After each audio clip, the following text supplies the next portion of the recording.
ব্রিটিশের বুলেট তাকে মারতে পারেনি, ব্রিটিশের জেল তাকে আটকাতে পারেনি, কিন্তু যে কমিউনিজমের জন্য লড়েছিলেন সেই স্তালিন তাকে গুলি করলেন।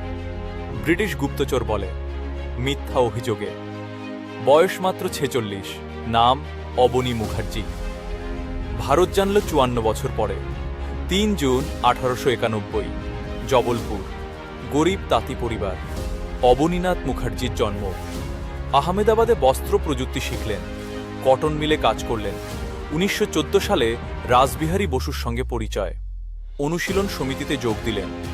ইন্দো জার্মান ষড়যন্ত্রে অংশ নিলেন। ব্রিটিশের বিরুদ্ধে অস্ত্র আনতে জাপানে গেলেন 1915 সালে। ফেরার পথে সিঙ্গাপুরে গ্রেফতার হলেন, ব্রিটিশ জেলে। কিন্তু অবনী থামলেন না। 1917 সালে জেল থেকে পালালেন। কিভাবে? সাঁতার কেটে, মাছ ধরার নৌকায় চড়ে দ্বীপ থেকে দ্বীপে জাভা পৌঁছালেন। ডাচ ও ইন্দোনেশিয়ান বিপ্লবীদের সঙ্গে পরিচয়, কমিউনিস্ট হলেন। আমস্টারডামে গেলেন, লেনিনের সঙ্গে দেখা করলেন। কমিউনিস্ট ইন্টারন্যাশনালের দ্বিতীয় কংগ্রেসে যোগ দিলেন 17 অক্টোবর 1920, তাশখন্দে। এম.এন. রায়ের সঙ্গে মিলে কমিউনিস্ট পার্টি অব ইন্ডিয়া প্রতিষ্ঠা করলেন। মস্কো বিশ্ববিদ্যালয়ে অধ্যাপক হলেন। লেনিনের মৃত্যুর পরেও বেঁচে রইলেন, কিন্তু স্তালিন এলেন 1937, গ্রেট পার্জ। স্তালিন সন্দেহজনক সবাইকে শেষ করছেন, বিদেশিরা সবচেয়ে বিপদে। 2 জুন 1937 অবনী মুখার্জিকে গ্রেফতার করা হলো। অভিযোগ, ব্রিটিশ গুপ্তচর, যিনি সারা জীবন ব্রিটিশের বিরুদ্ধে লড়েছিলেন। তাকেই বলা হলো ব্রিটিশের দালাল।